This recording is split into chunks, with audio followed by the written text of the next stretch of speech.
teamwork. And I'm really, really privileged and I have pride of coming here in ARC. Because as a child I used to walk around and go around this area in the bus or in the cab.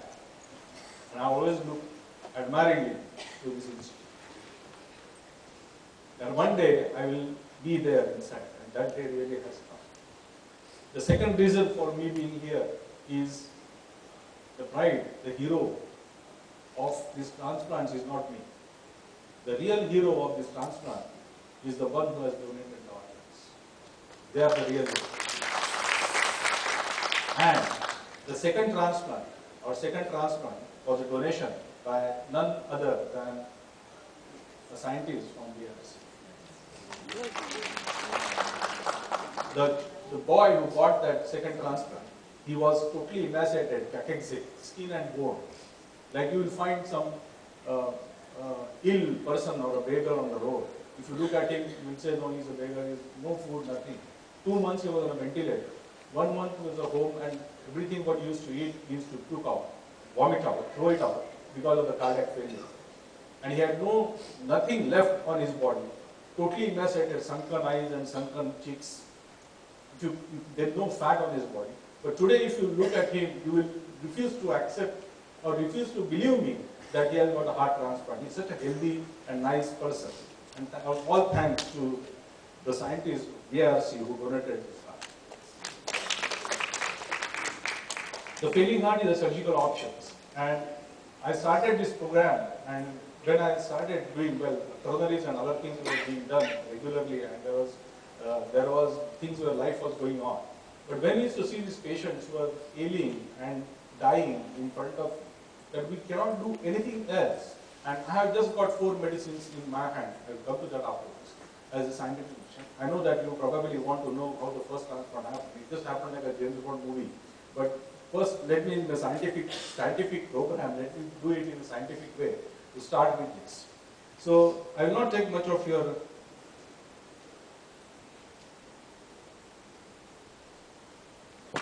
So we know there is a left heart failure, we know there is a right heart failure, and we know there is a congestive heart failure. So when both the heart fails, it is a congestive heart failure. I just trying to simplify it. So it is a syndrome. It is characterized by the left heart failure, that is the cardiac output is less, and so the perfusion of the organs is less, and it is followed by the right heart failure, where there is a congestion or back pressure on the liver and the kidney, and when the multi-organ failure starts, that is what it happens at that time. So when there is congestive heart failure, sometimes it can be gradual failure of the heart, and it can compensate it and decompensate it. The nature compensates it to a certain level, and when it becomes decompensated, that nature no longer can cope with that failure, or the back pressure, or the perfusion pressure which is less, then the heart failure becomes decompensated, and some or the other way we have to intervene this. I think this is a take-home message for you. As all doctors, this is the message what I would like you to share with me and take home message. You see these patients in your clinic as a normal, but they have no symptoms, no exercise, but they can be diabetic, they can be hypertensive, they have family history, they have got a congenital heart diseases, or they have got a valvular heart disease or ischemic heart disease. This is the group of the patients you have to identify. If I don't have one of this list at all, then I don't fall in this group. But this is the patients or the people you will come and follow them up, and you have to significantly follow them up regularly in your clinic or in your dispensaries. When they become asymptomatic but LV dysfunction start, and that is the key, that we have to start thinking that this person at some stage of life may or may not require a heart transplant or heart failure clinic attention, and they become compensated and decompensated refractory. This graph looks very nice and gradual on the screen here, but it is not. You can have the asymptomatic LV dysfunction suddenly going to the refractory or suddenly going to the decompensated. So this drop is very sudden, very fast and very active. When we started this heart failure clinic in last year, that time we had a patient who was in a hospital admitted. She had a post-pregnancy, the post-partum LV dysfunction. And she was there for 8 years. She had an 8-year-old child. After the delivery, she had this postpartum heart failure. And doctors were told not to have the delivery. That's all they were told. So she was at home, working from home. She was a housewife, no problem, nothing was wrong. But in last 2-3 months, she suddenly decompensated. So she dropped from asymptomatic LV dysfunction. The LV dysfunction was there, proven on paper, but she was asymptomatic. So she dropped suddenly to a decompensated in 2 months of time after 8 years. So that is my point is. And then when I told them about the heart transplant to that lady, they refused because nobody in 8 years were told heart transplant. She has shown to all the doctors in South Mumbai and in North Mumbai, but nobody has suggested or nobody has told. The time will come probably in 2015 or 2020 that we don't give an option to the patient of heart transplant or heart failure clinics or mechanical assist devices. Probably will go into court or sue. Whether they do it or not do it is a different thing. Whether they afford not is a different thing. Whether they are fit for doing a transplant or not is a different thing. But the option has to be there in such group of the patients because their deterioration can come very fast. And that time to tell and convince these patients is more than impossible because the patients and relatives told me, nobody has told us this. Heart transplant, how can we do it? No, not even heard about it. Not even patient has heard, but doctors also have not heard about it. And even if the doctors have heard, nobody is interested or nobody is going to do it. Well, who is going to take this place? Because the patient, what problems happen in heart failure clinic, again, I'll come to that afterwards here.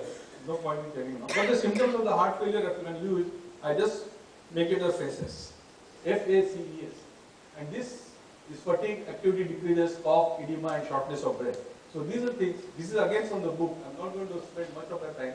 The stages of the heart failure and NYHA classification, all of us again this is from the book. So what happens when these patients come to you?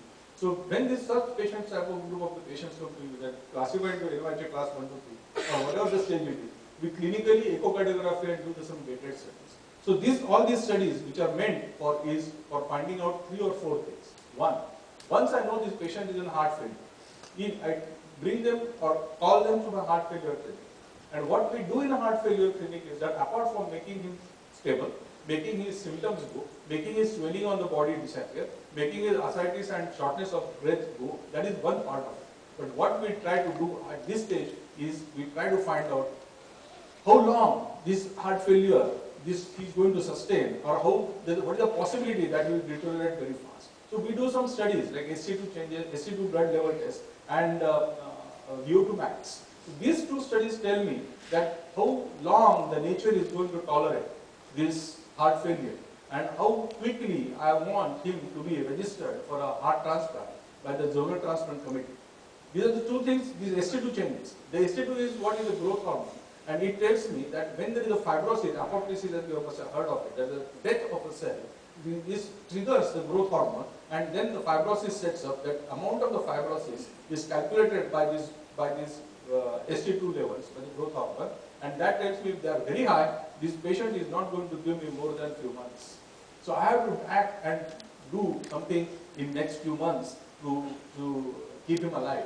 So the other test which tells me what we do is like a panel of reactive antibodies. So it tells me that what is the chance that if we do, this patient is transplanted, then what is the chance that his body will accept that heart or reject that heart? And that possibility I will come to. If he is rejecting the heart, the amount of immunosuppressants required are higher. So the expenditure of his for the lifelong, heart patient has to take like kidney transplant patients, the heart transplant patient has to take the immunosuppression for their life, throughout their life, because there can be a chronic reaction. Liver is the only organ where once we do a transplant, the immunologically, it's an immunological organ. Liver is an immunological organ. So after 1 year, the chance of chronic rejection in liver is 0. But in kidney and heart, those rejections can be possible at any stage of your life. And then that is what the calling. And the third study what we do is for finding out is a heart transplant is the only thing he needs or heart and lung transplant he needs. Because of the left ventricular failure, the back pressure on the lungs, or there are some congenital heart diseases where we see the lung also affected, or there is severe pulmonary hypertension. In those patients where severe pulmonary hypertension, fixed pulmonary hypertension has developed, and if I change the heart only, then the right ventricle against that severe pulmonary hypertension struggles and it fails. The commonest cause of failure after the transplant is right heart failure. It's not the left heart failure. Remember that. We do the operation for the left ventricle. Left heart failure, majority of them, majority. Only right heart failure is very rare to see. But secondary, if it is right heart failure is secondary to the pulmonary hypertension, then we need to change both heart and lung at the same time. So it's a heart lung transplant, then a heart transplant. And those 3 studies or 4 studies, what we do is to understand that what this patient will need in the future. This is again a very important slide as a take-home message, and this red letters is the most important. Forget everything else on this slide.